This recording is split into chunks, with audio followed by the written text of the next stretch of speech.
conquête de la souveraineté passe avant tout par l'exploitation des ressources nationales au profit de nos populations.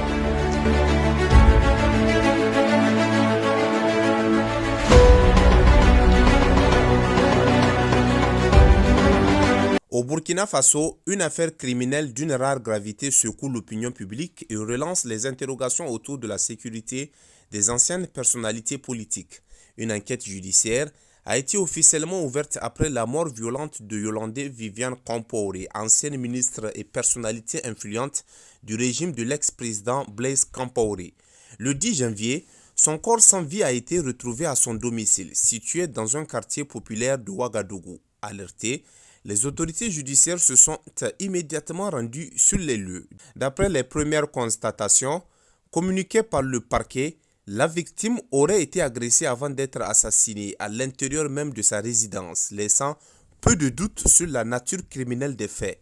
Face à la gravité de ce meurtre, le procureur du Faso a annoncé l'ouverture immédiate d'une enquête judiciaire approfondie avec pour objectif d'identifier les auteurs de cet acte, mais aussi d'éventuels complices.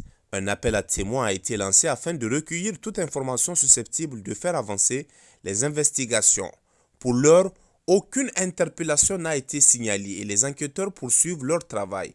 Yolande Viviane Compaoré était une figure bien connue de la scène politique burkinabé sous la présidence de Blaise Compaoré qui a dirigé le pays de 1987 à 2014. Elle a occupé plusieurs fonctions de premier plan, notamment celle de gouverneur, de député du Congrès pour la démocratie et le progrès, ainsi que de ministre des Transports et du Tourisme, avant de prendre en charge le portefeuille de l'intégration régionale. Son parcours institutionnel l'a également conduite à la tête de la Commission des Affaires étrangères et de la Défense de l'Assemblée nationale, ainsi qu'à la présidence du réseau des femmes parlementaires de la francophonie, où elle s'est illustrée par son engagement politique. Renversé lors du soulèvement populaire de 2014, l'ex-président Blaise Compaoré réside aujourd'hui en Côte d'Ivoire. Dans ce contexte sensible, les autorités burkinabées assurent vouloir faire toute la lumière sur cet assassinat afin que les responsabilités soient clairement établies et que justice soit rendue.